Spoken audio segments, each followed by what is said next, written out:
Mother સાથે તમે તમારો કુકિંગની જર્ની સ્ટાર્ટ કરી? 15 વર્ષની હતી હા, ત્યારથી મેં આ કુકિંગ જર્ની ચાલુ કરી છે મારી. સ્ટાર્ટઅપ નાનાથી કર્યું, ખીરથી, પણ પછી એમાં ઇન્ટરેસ્ટ પડવા માંડ્યો અને પછી મમ્મીના માર્ગદર્શન સાથે સાથે કરતી ગઈ. એવી કઈ ગુજરાતી ઓથેન્ટિક ડિશિસ છે જેનાથી તમને તમારું બાળપણ યાદ આવે? મારી મમ્મીની પપ્પાની ફેવરિટ પૂરણપોળી, મોમેન્ટો, શેફકોટ અને બહુ બધા સર્ટિફિકેટ્સ ને મેડલો ને બધું મળ્યું. મને કઈ તકલીફ હોય કિચનમાં જઈને ઊભા થઈ જાઓ એટલે તમારી એ વસ્તુ બેસ્ટ બને, તમારું માઇન્ડ ડાયવર્ટ થઈ જાય અને લોકો વખાણે જ. સુપ્રભાત મિત્રો, હું તીર્થા આવી ગઈ છું તમારા મનપસંદ કાર્યક્રમ ગુડ મોર્નિંગ ગુજરાતમાં. શિયાળાની સરસ સવારો ચાલુ થઈ ગઈ છે તો બસ રજાઈ છોડો, સુસ્તી છોડો હવે. ચલો કંઈ નહીં, તમારી ઠંડીને ભગાડવા અને તમારી સ્ફૂર્તિને જગાડવા હું આજે સવારે તમને એક ઉખાણું પૂછું. ઓકે, સાંભળજો. લીલી માછલીના ઈંડા લીલા, પણ માછલી કરતાં ઈંડાનું મૂલ્ય વધારે. બોલો બોલો શું છે? વટાણા.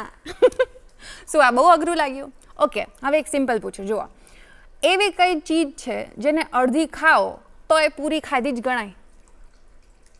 પૂરી. યસ, અડધા લોકોને આવડી ગયું હશે. હજી જો કોઈને મિસ થઈ ગયું હોય તો એકદમ સિમ્પલ પૂછું. ઓકે, એવી કઈ ચીજ છે જેને આપણે ફ્રીજમાં રાખીએ તો પણ એ ગરમ જ રહે? ગરમ મસાલો. વેલ, હજી સમજણ ના પડી કે આજનો આપણો ટોપિક શું છે? અરે, ક્યાં વપરાય આ બધા વટાણા, ગરમ મસાલો અને પૂરી, શાક, બધું કંઈ યાદ આવ્યું? હા, જમવાના પર છે. અને જમવાનાની વાત કરીએ તો એમાં Indian, Gujarati, authentic food, cuisine સિવાય કંઈ સારું લાગે ગુજરાતીઓને? બિલકુલ નહીં. તો બસ આપણા ગુજરાતી ક્યુઝિન વિશે જ વાત કરવા માટે આજના આપણા ગેસ્ટ છે નૈનાબેન ભોજક. અને એવો મલ્ટી ટેલેન્ટેડ છે આમ જોવા જઈએ તો, બિકોઝ એમણે ખાલી એમના ક્રિએટિવિટીથી એમના જે ફૂડ બનાવવાનો શોખ હતો એને બનાવવા સુધી સીમિત નથી રાખ્યો, પણ એને એન્ટરપ્રેન્યોરશિપમાં એક્સપાન્ડ કરીને એમનું પોતાનું MKS ફૂડ પોઈન્ટ પણ અમદાવાદમાં સ્થાપ્યું છે. અને અલગ અલગ સ્પર્ધાઓમાં એમને કોમ્પિટિશનમાં અને એ બધામાં એમને ઘણા બધા મેડલ્સ મળ્યા છે, અવોર્ડ્સ મળ્યા છે. અને એમની ક્રિએટિવિટી અને પ્રેમ જે છે ફૂડ સાથેનો એ હજી આગળ વધતો જ રહે છે. તો ચલો એમની ફૂડની જર્ની સાથે આપણી વાતચીત શરૂ કરીએ. નમસ્તે મેમ.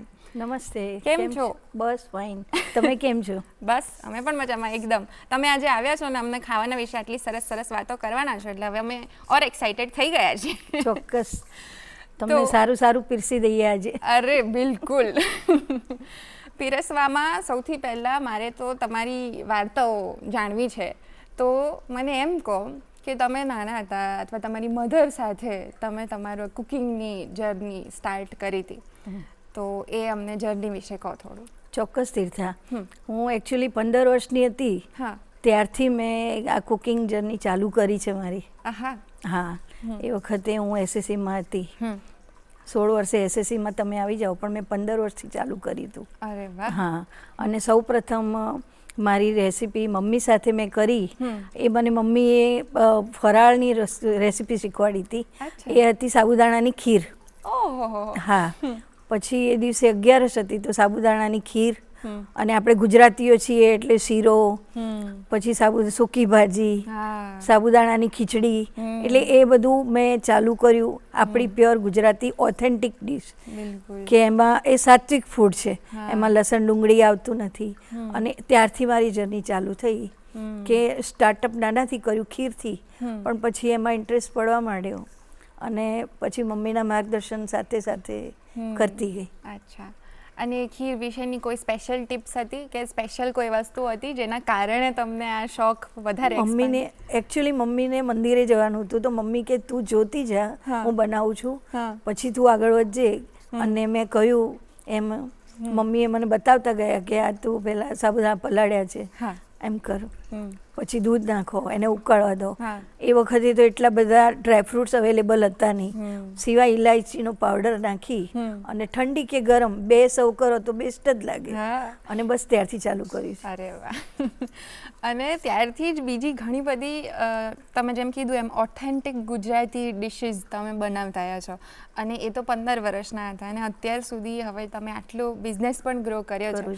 તો હવે અત્યારે જો હું તમને પૂછું કે એવી કઈ ગુજરાતી ઓથેન્ટિક ડિશિસ છે જેનાથી તમને તમારું બાળપણ યાદ આવે, તો એ કઈ હશે? એ છે મારી મમ્મીની પપ્પાની ફેવરિટ પૂરણપોળી. અરે અને એકચ્યુઅલી આપણા ગુજરાતીઓની હોટ ફેવરિટ. હા, હા. અને ખાસ કહેવામાં આવે છે પૂરણપોળી માટે કે પૂરણપોળી એવા લોકોને જ ખવડાવાય કે જે તમારો ભાઈ હોય, અથવા તમારો બેસ્ટ કોઈ ફ્રેન્ડ કે ખાસ ગેસ્ટ હોય, અથવા તમારા હસબન્ડ હોય. અચ્છા, એવું છે એની પાછળનું? એની પાછળનું એવું છે, ઘરડાઓ એવું કહે છે, મારા નાની બી એવું કહેતા એમ. એટલે એ બહુ પ્યોરિટી વાળી વસ્તુ છે અને સ્પેશિયલ છે એટલી કે તમે એવા સ્પેશિયલ લોકોને જ ખવડાવી શકો. એ પૂરણપોળી સાથે મારો બહુ રિશ્તો છે. મમ્મી પપ્પા બે છે નહીં અત્યારે, પણ એમની યાદ એનાથી છે. એવી કોઈ ખાસ એમાં કોઈ ઇન્ગ્રેડિયન્ટ છે એવું પૂરણપોળી બનાવવામાં કે જે તમારા મમ્મીએ તમને શીખવ્યું હોય એટલે તમને યાદ આવે છે? પૂરણપોળીમાં જાયફળ નાખવાનું જ, એના વગર બને જ નહીં. જાયફળ નહીં, જાયફળ તમારું સિક્રેટ ઇન્ગ્રેડિયન્ટ છે. એનાથી જ ટેસ્ટ ઓથેન્ટિક આવે છે. અચ્છા. હા, અને એ હોય તો જ બનાવવાની, બાકી તો તમે ખાંડ ગોળ બધું વાપરી શકો, પણ એ મેઇન છે, બેઝિક હીરો છે. પૂરણપોળીનો હીરો ઇન્ગ્રેડિયન્ટ છે, એ હોય તો બહુ ટેસ્ટી બને છે. અચ્છા. બાકી બીજી તમારા મધર સાથેની કોઈ તમારી મેમરી છે ફૂડને લઈને, ફૂડ બનાવવાને લઈને? બિકોઝ એવું હોય એ દરેક ઘરમાં હોય, આમ મને લાગે છે કે જે રીતના આ રીતના મારા મમ્મી બનાવતા હતા તો હું પણ આ રીતના જ અમુક વસ્તુઓ બનાવીશ એવું. એટલે એવી કોઈ સ્પેશિયલ હોમ રેસિપીઝ હોય તો એવી તમારી કોઈ છે રેસિપી? ચોક્કસ છે. તીર્થા, હું કહું ને કે મારા મમ્મી છે ને એ વખતે માસ્ટર શેફ કહું ને તો ચાલે એટલા હતા, ફૂડી બી હતા અને એટલું બધું સારું નોલેજ હતું એમનું ફૂડમાં. કારણ કે એ વખતે એ પોતે બી ટિફિનોને બધું કરતા, જમાડતા બધાને બનાવીને 20-20 માણસ અમારા ઘરે જમતા હોય. એટલે એ મેં જોયેલું છે. મમ્મી એ પાસે ઊભી રાખી અને મને બતાવી નથી કે આમાં મરચું નાખો, મીઠું નાખો, એવું કંઈ જ નહીં. મમ્મી કરતા અને હું બસ જસ્ટ જોતી.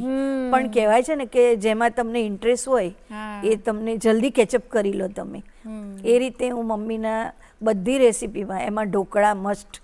મમ્મી ઢોકળા બહુ જ સારા બનાવતા, ખૂબ. અને અત્યારે બી મારા ઢોકળા, અને કોઈ ગેસ્ટ આવે ને તો હું 15 મિનિટમાં, ગેસ્ટ કે હું આવું છું તો હું 15 મિનિટમાં ખમણ બનાવી અને તમને ખવડાવી દઉં.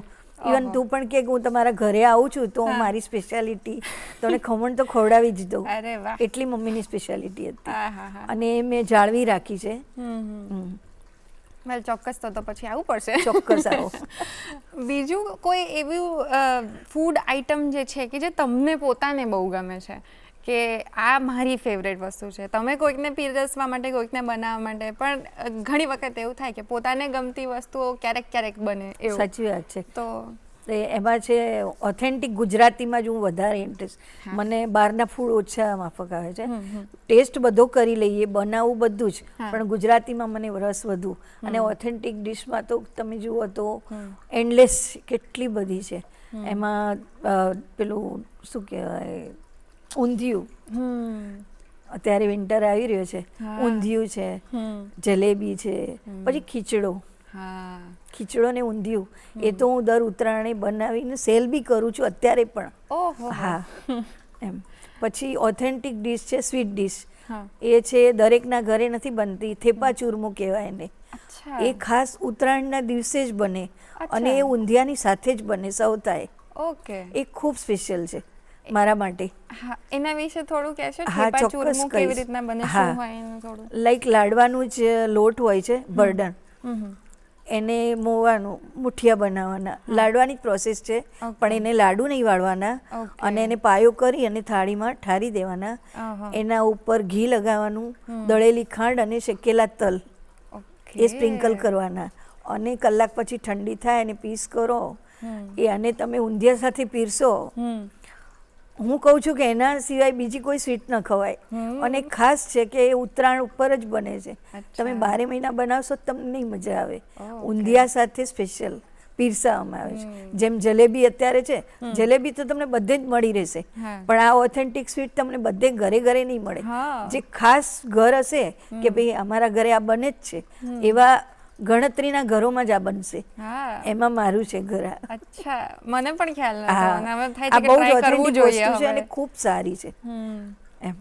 એટલે એ સ્પેશિયાલિટી મને એવી ઓથેન્ટિક ડીશો બહુ જ ભાવે. ખીચડો બી તીખો ગળ્યો બે બને, પણ આપણે તીખો જ બનાવીએ કારણ કે સ્વીટ ડીશ તો બની જ ગઈ. આ પછી ઊંધિયું હોય એટલે ખીચડો તીખો બનાવીએ. ઓકે, ખીચડો એટલે એની કોઈ સ્પેશિયલ 7 ધાનનો બને, સ્પેશિયલ 7 ધાનનો જ બને છે. દરેક કઠોળ, દરેક અનાજ ભેગું કરી તમારા મનપસંદ હોય. દરેકનું એવું નહીં કે આ જ ધાન લેવું એ સ્પેસિફિક નહીં. તમારું મનપસંદ તમારા ઘરમાં જે ખવાતું હોય એ ધાન ભેગું કરી અને તમે ખીચડો બનાવો. આદુ, મરચાં, અજમો, જીરું અને ઘીનો વઘાર, ખડા મસાલા, આખી રાત એને પલાળી રાખવાના બધા ઇન્ગ્રેડિયન્ટ્સને. સવારે એને મિક્સચરમાં હાફ ક્રશ કરી અને પછી ઉપરના ફોતરા કાઢી નાખો અને પછી ઘીમાં વઘારો, સીટીઓ વગાડો, હળદર મીઠું જ નાખો અને થઈ ગયા પછી તલના તેલ સાથે સર્વ કરવાનો. અરે, ખૂબ જ સરસ રેસીપી આ વિન્ટરની. બિલકુલ, ભૂખ લાગી જશે અમને. પણ આટલું સરસ જમવાનું ઘરે બનાવીએ અને બિકોઝ ઘરમાં જ શરૂઆત થઈ હોય તો ધીમે ધીમે ઘરમાં ઘણા બધા આપણા ઓળખીતા લોકો પણ એવા હોય જ છે કે આમનું ખાવાનું સરસ હોય છે, આમના ઘરે જમવા જાય તો ચોક્કસ જઈશું, એવી બધી દરેક જણમાં હોય છે. પણ એને ઇવેન્ચ્યુઅલી તમે આખું પ્રોફેશનલ લેવલ પર શરૂઆત કરી, તો એનું રીઝન શું હતું અથવા એનું કારણ કે વિચાર ક્યાંથી આવ્યો કે હવે એને ટ્રાન્સફોર્મ એના પાછળ ઘણું મોટું કારણ હતું કે હું 20 વર્ષ કચ્છમાં રહી આવી. અહીંયા અમે બોર્ન એન્ડ બોર્ડ અહીંયા જ, અને અમારું નેટિવ પ્લેસ બી આ જ છે, અમદાવાદ જ. અચ્છા. હા, પણ 20 વર્ષ મારા હસબન્ડના ધંધાર્થે અમે કચ્છમાં ગયા. ત્યાં આપણા માટે ધરતી નવી, લેંગ્વેજ નવી, માણસો નવા, કંઈ જ ખબર ના પડે, કોઈ બોલી નવી, બિલકુલ એ લોકો બોલે મને કંઈ જ ખબર ના પડે. છોકરાઓ નાના નાના હતા. આજથી 20 વર્ષ એટલે છોકરાઓ અત્યારે મારા પરણાવી દીધા છોકરાઓ ત્રણેય. એટલે એ વખતે એવા ટાઈમે કોઈ આજુબાજુ બોલે એ બી મને ખબર નથી પડતી લેંગ્વેજમાં બી, તો કોની સાથે બેસવું ઉઠવું. છોકરાઓ સ્કૂલે જાય, હસબન્ડ જોબ પર જાય, તો આપણે શું કરવું? એવા નવા સિટીમાં કંઈક તો કરવું.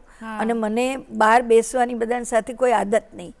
એટલે એ વિચાર મને આવ્યો કે ચલો આપણે કંઈક ઘરમાંથી જ ઉત્પાદન કરીએ તો 2 પૈસા મળે બી ખરા, આપણો ટાઈમ પાસ થાય અને ઘરવાળાને નવું નવું ખાવા મળે. ત્યારે મેં મોટા મોટા ઓફિસરોના જ ટિફિન લેવાનું ચાલુ કર્યું. હા, ટિફિન કરતી હતી. ઓફિસરો, બેંકના ઓફિસરોનું જ ટિફિન બહાર ભરીને મૂકવાનું. ઓફિસવાળા પ્યુન હોય આવીને લઈ જાય. એ રીતે મારું આ બિઝનેસનો સ્ટાર્ટઅપ થયો. એ પછી અથાણા, સોસ, પાપડ બધું ત્યાં કરતી ગઈ અને પછી ધીમે ધીમે ધીમે ઇન્ટરેસ્ટ વધવા માંડ્યો. એમાં આ જર્ની મારી શરૂઆત કચ્છથી થઈ છે અને કચ્છે મને બહુ જ આપ્યું છે. ખૂબ ખૂબ નામના મેળવી છે કચ્છથી. અને કેટલા વર્ષ રહ્યા અપ્રોક્સિમેટલી તમે કચ્છ પછી? 20 વર્ષ. ટોટલ 20 વર્ષ. 2 વર્ષ જ ત્યાં અમદાવાદ આવે છે. વતન છે અહીંયાથી જ ત્યાં ગયા હતા, સાસરું અહીં છે, પણ 20 વર્ષ ત્યાં રહીને આવ્યા. પારકા ગામમાં જઈને કંઈક કરવું અને લોકોને પસંદ આવે. કચ્છીઓને આપણું ગુજરાતી ફૂડ એટલું સ્વીટ હોય, એટલું માફક ના આવે, એમાં ઇનોવેશન લાવીને તમારે પીરસવું. ઓફિસના માણસો હોય, કોઈ પંજાબી હોય, કોઈ બિહારી હોય, એને કેવી રીતે પીરસવું, એ ધીમે ધીમે ધીમે એ નોલેજ વધતું ગયું. એમાં મેં એક્સપ્લોર કર્યું બધું. MK's food. પહેલા ખાલી એ કહું ને કે ગુજરાતી સ્વીટ ફૂડને સોલ્વ કરવા માટે ઇનોવેશન કયું હતું, કારણ કે એ બધાને જાણવું હશે અત્યારે. સાચી વાત છે, એ જ છે. તો એ પહેલું ફૂડ મારું હતું. મેં છે ને દાળ ભાત શાક રોટલીથી ચાલુ કર્યું હતું અને પછી કચ્છીઓ એટલું ગળ્યું ના ખાય અને ટિફિન મારા ચાલુ હતા પંજાબીના. અને એક બિહારી હતા. તો પછી એમાં હું એ વખતે તો એટલો બધો યુટ્યુબનું બી હું વાપરતી નહોતી, નાનો ફોન વાપરતી હતી. એટલું બધું એ વખતે ઉપાર્જન નહોતું કે ભાઈ તમે એન્ડ્રોઈડ વાપરી શકો, અને એટલું હતું જ નહીં એમ. અત્યારે બધા યુટ્યુબમાં જોઈને બનાવે છે. આપણે તો જે કરીએ સેલ્ફ કર્યું છે. પછી આજુબાજુ ખબર પડવા માંડી કે ભાઈ તમે કચ્છીઓ ગુજરાતીમાં ગળ્યું ઓછું ખાય છે. તો સાંભળીને કંઈક નવું કર્યું. આપણે આવું કરીએ છીએ તો સ્વીટ ઓછી નાખો તો ટેસ્ટ કેવો થાય, એ એક્સપેરિમેન્ટ બધા ઘરવાળા ઉપર કરે છે. અને એમ કરતાં લોકોને માફક આવી ગયું, ટેસ્ટ વધી ગયો. કારણ કે દાબેલીની વચ્ચે આપણું ફૂડ મૂકવું એ બહુ મોટી વાત છે, અઘરી છે, પણ લોકો પ્રેમથી ખાતા હતા. એમ સ્વાદ સરસ હોય તો કેમ ના ખાય. એ જ બિલકુલ. કોઈ કચ્છની એવી રેસીપી છે અથવા કોઈ કચ્છની ઓથેન્ટિક ડિશ છે જે તમને ગમી હોય અને એનું તમે કંઈક ગુજરાતી સાથે ફ્યુઝન કર્યું હોય? 100% કર્યું છે મેં. કચ્છ ગેલેક્સીમાં લાઈવ સેશન આપેલું છે. કચ્છની આઈટમ ખારી ભાત. અચ્છા. હા, કચ્છની પ્યોર ઓથેન્ટિક ખારી ભાત એ મેં ત્યાં લાઈવ સેશન કરેલું છે. એના વિશે થોડું કહો કે શું હોય ખારી ભાત? એ તમે રાઈસ તમે કોઈ પણ લઈ શકો, તમારે જે મનપસંદ હોય. પણ મેં બાસમતી લીધેલા. એમાં બધા જ વેજીટેબલ હોય અને ખડા મસાલા હોય. અને ઓથેન્ટિક ડિશ જે હોય કચ્છની ખારી ભાતની, એમાં થોડોક ગોળ નાખવામાં આવે છે. અત્યારે જનરલી પસંદ લોકો નથી કરતા, પણ જે ઓથેન્ટિક કચ્છની ડીશ છે ને ખારી ભાત, એમાં એ નાખવામાં આવે છે. બધા વેજીટેબલ અને ભાત. અહીંયા આગળ લાઈક આપણે પુલાવ કહીએ વેજીટેબલ, એ ત્યાં ખારા ભાત કે. હા, પણ એમાં ગોળ નાખવામાં આવે. અને એ દહીં સાથે, બ્રેડ સાથે અને પાપડી સાથે ખાવામાં આવે. એ આપણા માટે બહુ નવું કહેવાય, પણ ખરેખર ટેસ્ટી લાગે છે. ક્યારેક વન પોટ મિલમાં ખૂબ ઉપયોગી થઈ પડે. કોઈ એકદમ આવવાનું હોય તો વન પોટ મિલમાં તમે આપી શકો ચોક્કસ, અને ખૂબ ટેસ્ટી છે. એ અમારા દિલની નજીક છે, કચ્છની આઈટમ, કચ્છની યાદગીરી તરીકે. અને એક ગુલાબ પાક છે, એ બી મેં બનાવેલું છે, મારી યુટ્યુબ ચેનલમાં મૂકેલું છે. ગુલાબ પાક એ ત્યાંની સ્વીટ છે, ઉનાળાની જ છે. બહુ ઠંડી રેસીપી અને ખૂબ સારી ટેસ્ટી સ્વીટ, દરેકને ભાવે. અચ્છા, બિલકુલ સરસ. તમે એકદમ સ્વીટ નોટ પર એન્ડ કર્યું છે. ગુલાબ પાક અમને મીઠું યાદ કરાવ્યું છે. ચોક્કસ. પણ અત્યારે એક વિરામ લેવાનો સમય થઈ ગયો છે. ચોક્કસ. તો દર્શક મિત્રો, મળીએ ગુડ મોર્નિંગ ગુજરાતમાં એક નાનકડા વિરામ બાદ.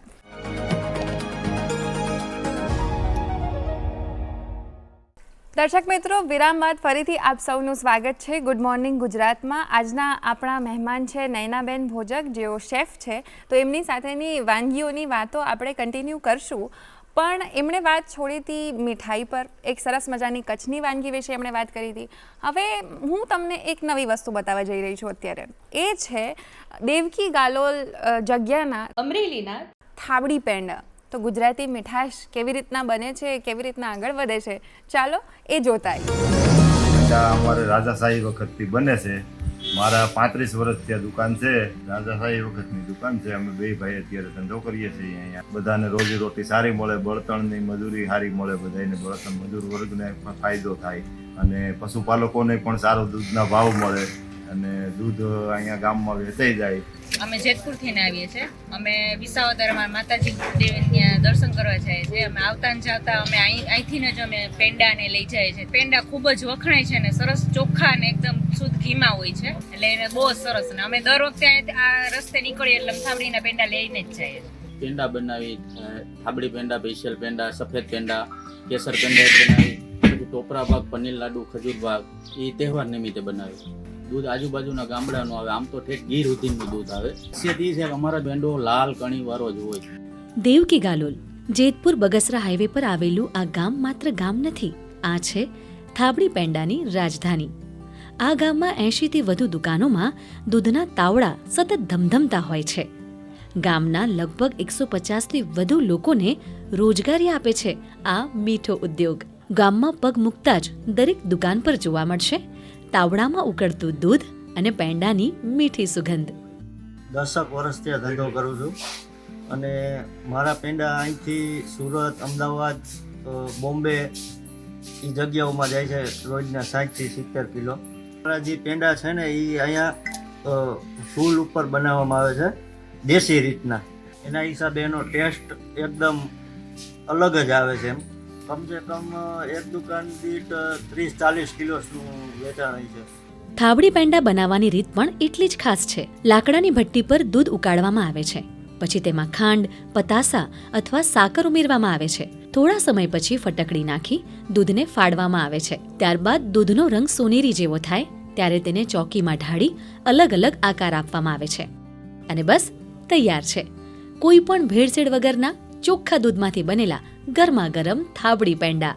સંપૂર્ણ આહાર એટલે કે દેશી ગાયનું દૂધ તથા સાકરમાંથી બનાવવામાં આવતી અત્યંત ન્યુટ્રિટિવ વાનગી એટલે થાબડી પેંડા, જે ઇઝી ટુ ડાયજેસ્ટ છે અને બહુ જ ન્યુટ્રિટિવ વેલ્યુ વાઇઝ બહુ જ હાઈ છે. કોઈ બી જાતના આર્ટિફિશિયલ ફ્લેવર, પ્રિઝર્વેટિવ તથા કલર વગર બનાવવામાં આવે છે, તેથી જ એકદમ ઇઝી ટુ ડાયજેસ્ટ આપણે કહી શકીએ છીએ. એથ્લેટ્સ, ચિલ્ડ્રન તથા કોઈએ ફાસ્ટ કર્યો હોય ત્યારે ખાસ ખાવા જોઈએ, કારણ કે એ ઇન્સ્ટન્ટ એનર્જી આપે છે. તેમજ આ પેંડામાંથી ભરપૂર માત્રામાં એનર્જી, પ્રોટીન, કેલ્શિયમ, માઇક્રોન્યુટ્રિયન્ટ્સ જેવા કે ફોસ્ફરસ, મેગ્નેશિયમ, સોડિયમ, ઝીંક તથા મલ્ટીવિટામિન અને વિટામિન ડી મળી રહે છે. તેથી જ માર્કેટમાં મળતા પ્રોટીન પાવડર તથા પ્રોટીન બાર કરતાં આ પેંડા ખાવા વધારે હેલ્ધી છે.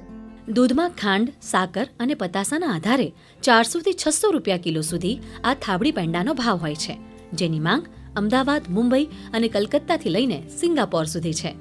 અને જો ભેજ ના હોય તો આ પેંડા 6 મહિના સુધી સાચવી શકાય છે. ત્યારે તો અમે અહીંથી 10 કિલો નીકળીએ ત્યારે લેતા જ જઈએ છીએ, પણ બરોડા, અમદાવાદ, સુરત બધે ખાધા પેંડા પણ આના જેવા નથી ટેસ્ટમાં. સ્વાદમાં એકદમ ટેસ્ટી અને સુગર ફ્રી આવે. એક કે બે નહીં, પરંતુ અહીં તો આખું ગામ થાબડી પેંડાના ઉદ્યોગથી મેળવી રહ્યું છે રોજગાર. દેવકી ગાલોલે સાબિત કરી બતાવ્યું છે કે ઈચ્છા હોય તો રોજગાર, શાખ અને સ્વાદ બધું એક સાથે શક્ય છે. અહીં પેંડા માત્ર મીઠાઈ નથી, પણ આશાની ચમકતી થાબડી છે. જોયું ને દર્શક મિત્રો, ગુજરાતીઓ સ્વાદમાં પણ એ રોજગાર શોધી શકે છે. ઓન્ટરપ્રેન્યોરશિપ એમને જ્યાં જ્યાં જુએ નજર ત્યાં ત્યાં દેખાતી હોય છે, અને એટલે જ સ્વાદ હોય ત્યાં તમે ઓન્ટરપ્રેન્યોરશિપ કરી શકો છો. અને એ વાત આ થાબડી પેંડાવાળાની સ્ટોરીમાં તો આપણે જાણી, પણ એ જ કિસ્સો છે નયનાબેન સાથે પણ. તો ચાલો એમની સાથેની વાતચીત હવે આપણે કન્ટિન્યુ કરીએ. મેમ, તમે વાત કરી કે કચ્છમાં તમે રહ્યા અને ત્યાંનું થોડું કલ્ચર આવ્યું, અને એ પછી પણ તમારા પોતાની રેસિપીઝ છે, એમાં પણ તમે ઇનોવેશન ચાલુ રાખો છો. તો આટલા વર્ષોથી તમારો એક હાથ બેસી ગયો કે આપણે તો જે રીતના બેસી ગયો હોય અને એક પ્રકારની ફ્લેવર આવતી જ હોય, તેમ છતાં નવી ફ્લેવર્સ માટેનું તમે એક્સપેરિમેન્ટેશન હજુ ચાલુ રાખ્યું છે. તો એના વિશે અમને જણાવો. જરૂર. કે કેમનું કરો છો એ તમે? હા, જરૂર. હા, અત્યારે મારું એમકેસ નહીં પણ એમકેસ ફૂડ છે. હા, એમકેસ એટલે મારા મમ્મીના નામથી આ ચાલુ છે, અને મમ્મીના આશીર્વાદથી જ એ અત્યારે આગળ વધી રહ્યું છે. એમાં અત્યારે મારું એક ગ્રુપમાં જે લોકોનો ઓર્ડર આવે હું પોસ્ટ મૂકતી જઉં છું. સિઝનેબલ. અચ્છા. હા, વિન્ટર આવે તો વસાણા હોય, પછી આ સમરમાં અથાણા હોય. અથાણા લગભગ 15 થી 17 જાતના હું બનાવું છું અને સેલ કરું છું. એવી રીતે સિઝનેબલ બધી જ વસ્તુ બનાવું. અને સ્નેક્સ ને સ્વીટ તો 12 મહિના ચાલે છે. અને ચૂરમા લાડુ અને બેસન લાડુ તો US, ઓસ્ટ્રેલિયા પણ જાય છે. હા, એટલે એ લોકોને મારો હાથ બેસે. અને નવાઈની વાત એ છે કે જે મેં US મોકલ્યા છે ચૂરમા લાડુ અને બેસન લાડુ, એ પોતે યુએસમાં ક્લાઉડ કિચન ચલાવે છે, પણ એ મારા હાથના ખાય છે. એ મારા માટે બહુ મોટી વાત છે. ખરેખર અહીંયાથી ત્યાં સુધી. અને એ એક આત્મીયતા, લાગણીઓ પણ જોડાયેલી હોય છે અમુક સ્વાદ જોડે, એવું કહેતો હોય છે. તો એ હશે. એ મારા માટે બહુ મોટી વાત છે કે પોતે ચલાવે છે તો પણ એમને મારા હાથનું આ ભાવે છે અને ચલાવે છે. બાકી હું ગુજરાતી ઓથેન્ટિકમાં મારા દીકરાનું ભાવતું બેસન ભાખરી બહુ રેર કેસમાં જ બધા ખાતા હોય છે, પણ આમાં અમુક બુધવાર કે એવું કંઈ હોય કે કોઈ ફાસ્ટ હોય ને એમને કંઈ ખાસ સ્પેશિયલ ખાવું હોય તો ઘરમાં બધાને, એ છોકરાઓને બી એવું જ હાથ બેસી ગયેલું છે એટલે એમ જ કે એવું નહીં કે પંજાબી કે એવું બનાવી બધું જ લઈએ. તમે મારું પંજાબી ખાઓ, પાઉંભાજી ખાઓ તો તમને એમ લાગે કે ઓનેસ્ટની તો શું છે. હા, પણ બેસન ભાખરીના જેવો ટેસ્ટ તમને એમાંય નહીં લાગે, એટલું ફાઇન બને છે. બિલકુલ. અને આટલું સરસ ખાવાનું બનાવવાના પ્રોસેસમાં તમે આગળ પણ વધતા ગયા છો. તમને અલગ અલગ રેકગ્નિશન્સ મળ્યા છે અલગ અલગ જગ્યાએથી. જયપુર ફૂડ ગ્રુપમાંથી માસ્ટર શેફનો એવોર્ડ મળ્યો હતો, કે હમણાં ગાંધીનગરમાં તમે કીધું કે નારી રત્ન એવોર્ડ મળ્યો હતો. તો એ વિશે જણાવો કે એ અવોર્ડ્સ મળે એનાથી તમને શું અનુભવાય છે? ચોક્કસ. જયપુર ગ્રુપનું તો હું લગભગ મેં 14 દિવસની એક મોટી ઇવેન્ટ કરી હતી. 14 દિવસ સુધી 4 રાઉન્ડમાં કરવાનું. અને એ વખતે હું કચ્છમાં હતી અને કચ્છનું અંજાર સિટી એ વખતે એટલું ડેવલપ નહોતું કે બધા જ ઇન્ગ્રેડિયન્ટ્સ તમને ત્યાં મળી રહે. અને એ કોમ્પિટિશનમાં રાઉન્ડ બધા હોય તો તમારે પાર્ટ લીધો હોય તો બનાવવું જ પડે. ઇવન એ વખતે અંજારમાં, અત્યારે નહીં, એ વખતે અંજારમાં 3 કલરના બેલ પેપર બી નહોતા મળતા. તો હું ગાંધીધામથી અમુક ઇન્ગ્રેડિયન્ટ્સ મંગાવતી અને મેં કોમ્પિટિશન કરેલી છે. એવી રીતે બધા રાઉન્ડ પૂરા કર્યા. અને કામની સાથે છોકરાઓ ભણતા, હસબન્ડ જોબ કરે, એ લોકોને મારા કોમ્પિટિશન વિશે કંઈ ખ્યાલ નહીં. ફોટોસ પાડું, ફોન નાનો, ફોટોસ પાડું, પછી સેવ કરતા ના આવડે, રેસીપી લખીને અને પછી આવી ગયા હોય જોબથી, એમને પાણી આપીએ ને જમવા આપીએ, જ્યાં સ્ટેન્ડ બાયમાં મૂક્યું હોય, પછી એમને બધું પતી જાય ને જોવા જવું તો રેસીપી લખેલી જતી રહી હોય. એટલે મેં સંઘર્ષ બી બહુ જ કર્યો છે આ લાઈનમાં ખૂબ. એમ કરતાં કરતાં પછી ઘરવાળાઓને ખબર પડી, એકનું રિઝલ્ટ આવ્યું, બીજાનું આવ્યું, તો બધાને ખબર પડી કે આ ઘરવાળાને, કારણ કે ઘરવાળા હોય કે બહારવાળા, તમે મહેનત કરશો, રિઝલ્ટ સામે આવશે તો જ એ તમને અપ્રોચ કરશે, નહીં તો નહીં કરે. પછી એ લોકોને એમ લાગ્યું કે ના, કંઈક કરવા જઈ રહી છે અને સારું છે. પછી ફેમિલીનો સપોર્ટ મને મળ્યો. બાકી તો ફેમિલીથી એ હું બહુ છુપાઈને બધું કરતી હતી, કારણ કે એટલો ટાઈમ નહોતો મળતો. છોકરાઓ ભણતા હોય, ટાઈમ જ ના હોય, અને બધું જ કામ જાતે કરતા હતા. એમાં કોમ્પિટિશન કરવી એટલે ખૂબ અઘરી વાત હતી. એમાં ઇન્ગ્રેડિયન્ટ્સ મેં કહ્યું એમ મળે નહીં, છતાં મેં બહુ ટ્રાય કરી અને નવું શીખતી ગઈ. જેમ તમને રાઉન્ડમાં તમને એક ઇન્ગ્રેડિયન્ટ્સ મળે કે તમે બેલ પેપર ઉપર કરો, તમે ટામેટા ઉપર વર્ક કરો, બ્રેડ ઉપર કરો, એવા તમને આપવામાં આવે, ચેલેન્જ આપવામાં આવે કે તમે પેલું સ્ટેટ વાઇઝ કરો, કોઈ બી સ્ટેટની થાળી આખી બનાવો. તો મેં એ વખતે કાશ્મીરી થાળી બનાવી હતી, કાશ્મીરી, અને એ થાળીમાં મારો ફર્સ્ટ નંબર આવ્યો હતો આ જયપુર ગ્રુપમાં, કાશ્મીરી થાળીમાં. અને મને મોમેન્ટો ને એક્સેલન્ટ શેફ ને બધા જ એવોર્ડ મેં બધા તમને આપેલા ફોટો બધું એ મળ્યું હતું મને.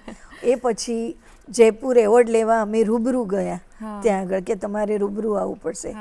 અને ત્યાં દુબઈના શેફની હાથે અમે બધા ફૂલ ફેમિલી ગયા હતા, અને એમના હાથે મને મોમેન્ટો, શેફ કોટ અને બહુ બધા સર્ટિફિકેટ્સ ને મેડલો ને બધું મળ્યું. બસ એ મારા જીવનનો બહુ જ યાદગાર પ્રસંગ. અને એ પછી તમને લાગે કે કંઈક તમને વધુ મળી રહ્યું છે તો ત્યાંથી તમે સ્ટોપ ના થઈ જાઓ, તમને વધુ કંઈક કરવાની ઈચ્છા થાય. એ પછી મારો ક્રેઝ વધતો ગયો કુકિંગમાં, અને પછી હું બધા જ ક્યુઝિન બનાવવા માંડી. બેકિંગ કરી લઉં, પણ એટલું બધું મારો રસનો વિષય નથી, પણ બીજું બધું કરી લઉં. પંજાબી, ચાઇનીઝ, ગુજરાતી, કાઠિયાવાડી, રાજસ્થાની, બધું જ કરી લઉં.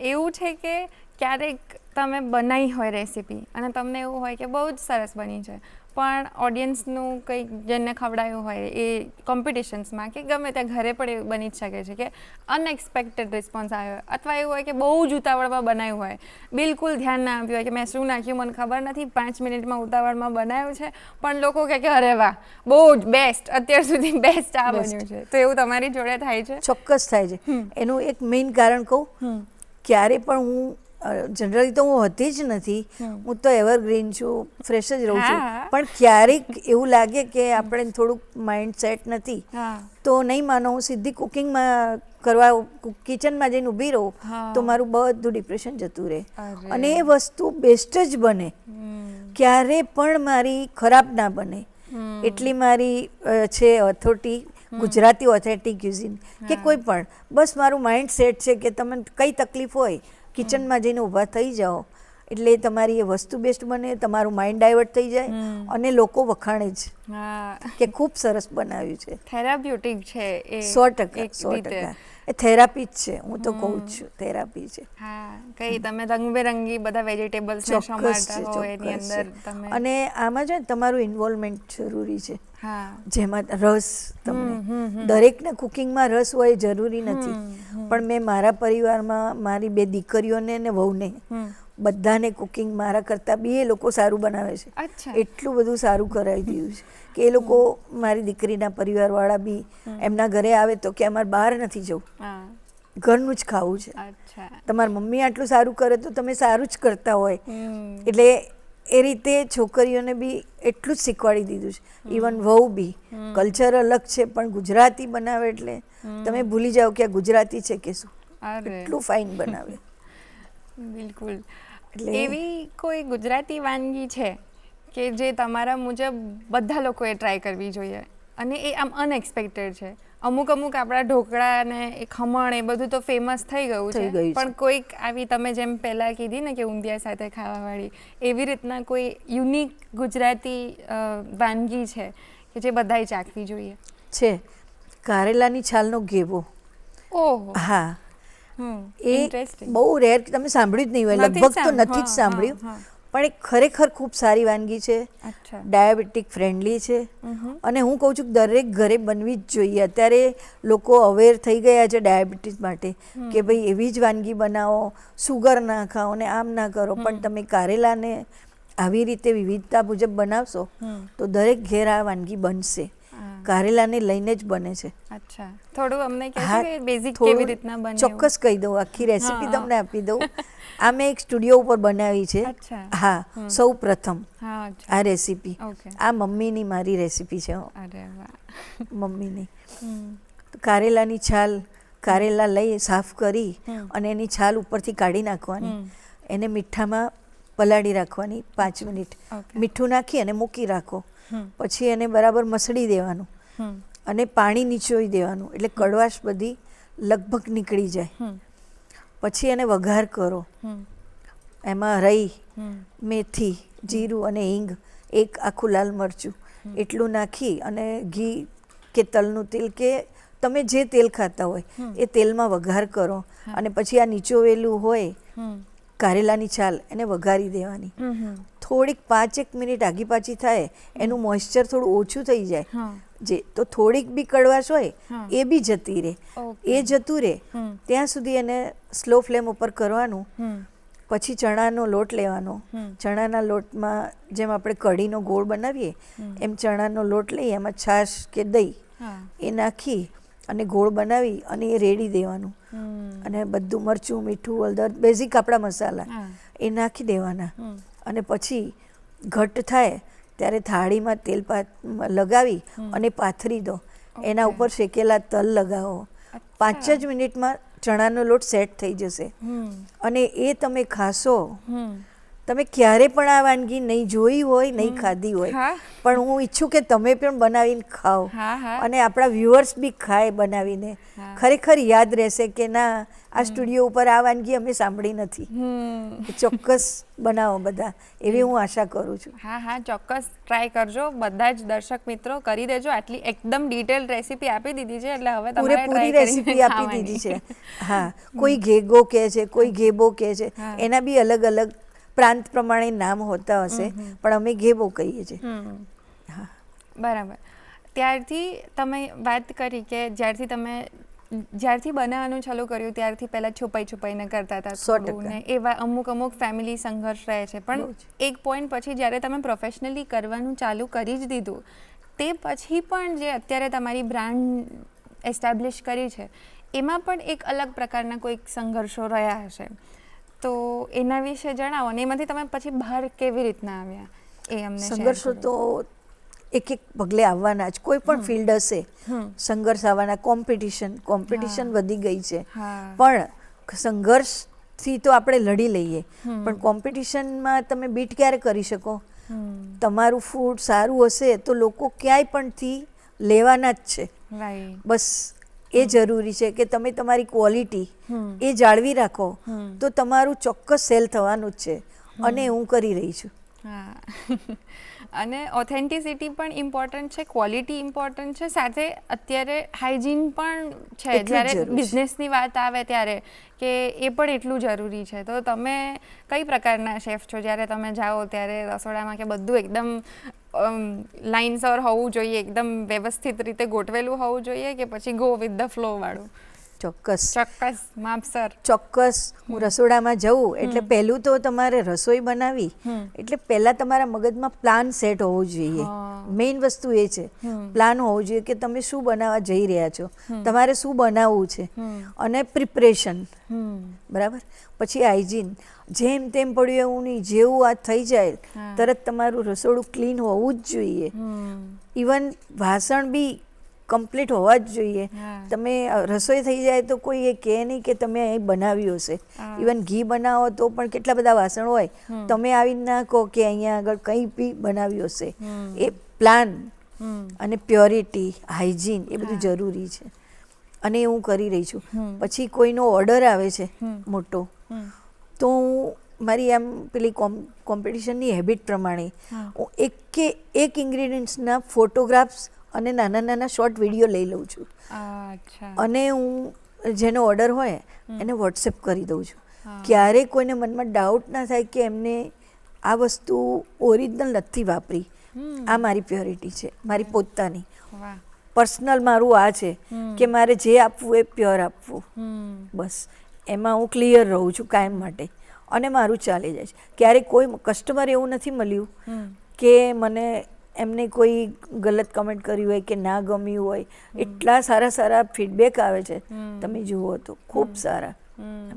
એટલે સ્વાદ તો સરસ છે, પણ સાથે એક સિસ્ટમેટિક હોવું જરૂરી છે, મેનેજ કરવું પડે.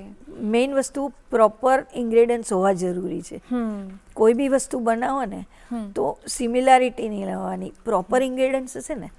કહેવત હતી ગરડામાં કે એકલા હાથ સારા નથી હોતા, હાટ પણ સારા જોઈએ. અરે વાહ, એમ.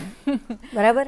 એટલે આ વસ્તુ જરૂરી છે કે મેં કહ્યું એમ પૂરણપોળીમાં ઇલાયચી ને જાયફળ એ બે હોય તો પછી ગોળ હોય કે ખાંડ હોય, સારું બનવાનું છે. પણ ના ચલો આનાથી બનાવી દઈએ, ડાલડા ઘી વાપરી દઈએ, ના, એ નહીં. પ્રોપર વસ્તુ હશે તો એ વસ્તુનો ટેસ્ટ ઓથેન્ટિક જ આવશે. અને ઓથેન્ટિસિટી લાવવી હોય તો તમારે આ બધી વસ્તુની જાળવણી જરૂરી જ છે. એટલું મારા તરફથી, મારી સાઈડમાં આ છે. હા, બિલકુલ. અને એન્ટરપ્રેન્યોરશિપની જર્નીમાં આમે હંમેશા તમે એક જ માર્ગ ઉપર ચાલ્યા નહીં કરો, એ એક લિનિયર ગ્રોથ નહીં થાય, એમાં ઉતાર ચઢાવ આયા કરશે. કે ક્યારેક એવું બી થાય કે એ તમારી ક્વોલિટી, કન્સિસ્ટન્સી બધું તમે મેન્ટેન કરો, તેમ છતાં જોઈએ એટલું રિઝલ્ટ ન આવે. તો એને તમે ઉતાર ચઢાવવાળી જે જર્ની હોય એને કેવી રીતના કોપ કરો છો?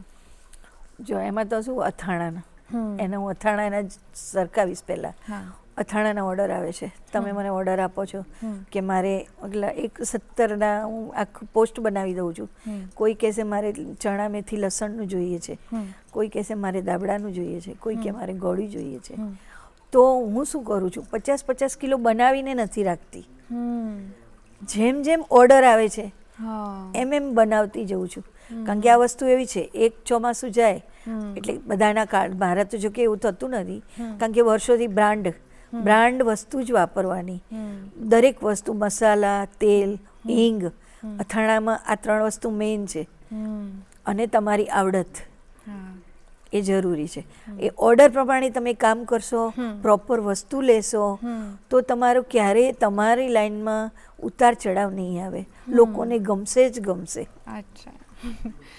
અને લોકોને ગમવાની વાત કરી તો એ પ્રમાણે કોઈ એવો કસ્ટમર ફીડબેક હતો જેના કારણે તમે કોઈ રિફોર્મ્સ લાયા હોય જે તમને બહુ જ, કાં તો બહુ ટચ થઈ ગયા હો એટલું? ચોક્કસ, અમારી સાથે શેર કરો. ચોક્કસ. હું હમણાં 4 મહિનાથી જ હમણાં ફ્રી પડી છું. 4 મહિનાથી હું ટિફિન કરતી હતી. મોટા ઓફિસર છે ક્રાઇમ બ્રાન્ચના. અચ્છા. એ ડિનર જ લેતા રોજ જે મારા ત્યાંથી. અને એમને પહેલાં કે અમે તમારું ટેસ્ટ કરીએ, કોઈએ નંબર આપ્યો હશે તો કે ટેસ્ટ કરીએ. પહેલા જ દિવસે ટેસ્ટ કર્યો, એમને બહુ જ ભાવ્યું. અને અમે ક્યારે લસણ ડુંગળી વગરનું ખાધું નથી. અને એમની રિક્વાયરમેન્ટ હતી કે મને લસણ ડુંગળી વગરનું આપો. ઓકે. અને મેં ચાલુ કર્યું. તમે નહીં માનો, એટલા બધા ખુશ થઈ ગયા. રોજે રોજના રિવ્યૂ આવે. તમને એમ થાય કે ઓહો, આપણે ક્યારે પહેલાં શરૂઆત કેમ ના કરી. અને ધીમે ધીમે એવું થયું કે ઘરવાળાને બી લસણ ડુંગળી વગરનું ખાવાની આદત પડી ગઈ. તમે છોલે ખાઓ, પાઉંભાજી, એમાં તો જોઈએ જ ને. પણ હું તમને ખવડાવું, તમને ખ્યાલ ના આવે કે આમાં નથી. ઇવન પનીરની સબ્જી બી જોઈને તમે ના કહી શકો કે આમાં લસણ ડુંગળી નથી. અને એ ફીડબેક આવતા હતા ને, એ મારા માટે બહુ દિલની નજીક છે. અને ત્યાંથી આપણને વધુ કંઈક એક નવી દિશા મળી કે ચલો તમે તમારું તો કરો જ છો, પણ જૈન બી તમે બનાવી શકો. એમ એ મોટી વાત છે. હા, એટલે આ લાઈનમાં તમે બધી રીતે પ્રિપેર રહેવું જરૂરી છે. કોઈ જે માગે એ તમે કરી શકો. હમણાં ઠંડી ચાલે છે, તો ઠંડીની સિઝનમાં જે સારી રેસિપીઝ હોય ઓથેન્ટિક ગુજરાતી, જે તમે કીધું એ, કે જેનાથી શરદી ટાળી શકાય, કે એવી કોઈ કે શું એવી વાનગી છે કે જે ઠંડીમાં તો ખાવી જ જોઈએ? હું તો કહું છું પેદ, ગુંદરના લાડુ. અને એવું બહુ રોજ ન ખવાય તો ગંટોડાની રાબ તો રોજ પીવી જ જોઈએ. બહુ જ સારું છે. અને ખજૂર પાક. ખજૂર પાક, ખજૂર એમનેમ બી ખાઈ લો, પણ થોડુંક તમે ડ્રાયફ્રૂટ તો દરેકના ઘરમાં હોય જ છે, થોડુંક ઇનોવેશન કરીને આપો તો બધા ઘરવાળા ખાવાના જ છે. અને ડાયાબિટીસવાળા પેશન્ટ બી ખાઈ શકે. એ નેચરલ સુગર છે, એટલે એનો એ વાંધો નથી આવતો. એટલે શિયાળામાં આ બધી વસ્તુ ખાવી જોઈએ. પછી બધી આ ગ્રીનરી, ગ્રીન લીફી વેજીટેબલના સૂપ પીવો, ચાઇનીઝ સૂપ પીવો. જરૂરી નથી કે ચાઇનીઝ જ પીવું, ટોમેટોનો પીવો, તમે બ્રોકલી પીવો. બ્રોકલી આલમંડ બી એટલું જ સરસ થતું હોય છે. હું તો કહું છું કંઈ જ નહીં, ઓથેન્ટિક દેશી લીલી ડુંગળીની કઢી અને રોટલો ખાઓ ને તો બી મોઢામાં પાણી આવી જવાનું જ છે. અને સાથે ગોળ ઘી ને રોટલો ભાગી અને ઘરવાળાને આપો. ક્યાં તમારે પંજાબી ખાવાની જરૂર છે? પંજાબી એવી વસ્તુ છે, પંજાબી ચાઇનીઝ તમે રોજ નહીં ખાઈ શકો. એટલી કુદરતની આપણા ઉપર મેર છે કે તમે ગુજરાતમાં રહો છો તો તમે દાળ ભાત શાક રોટલી પાપડ અથાણું છાશ આટલું ખાઓ એટલે તમારી થાળી પૂરી. એમ જેમ પંજાબમાં પંજાબી ખાતા હોય એમ તમને રોજ એ બધું નહીં ભાવે. પંજાબી તમે લગ્નમાં જશો, કોઈકના ઘરે જશો, 2 દિવસ લગ્નમાં જશો તો બધું બહારનું ખાશો, તો તમે ઘરે આવીને શું માગશો? ચલો આજ તો ખીચડી શાક ભાખરી કરી કાઢો તો તમને મજા આવશે. એમ ગુજરાતી ઓથેન્ટિક ખાવાનું એટલું સારું છે કે એના ઉપર વર્ક કરો એટલું ઓછું, અને એન્ડલેસ છે, ક્યારેય એ પૂરું નથી થવાનું. અને અત્યારે તો ગુજરાતી ફૂડ ફેસ્ટિવલ, ખીચડીના જ ફેસ્ટિવલ થાય છે અલગ અલગ પ્રકારની. ખીચડીમાં કેટલી વેરાયટી લાવો, પણ અધર વેરાયટી ખીચડીમાં મળે છે. જોકે નો ડાઉટ આપણને બધી જ ભાવે નહીં, પણ રૂટીનમાં આપણે જે બનાવીએ છીએ તો કાયમી બનવાનું છે અને આપણને ભાવવાનું જ છે. માટે ઓથેન્ટિક ખાવાનું છોડાય નહીં, અને છોકરાઓને બી એ જ ખવડાવવું જોઈએ.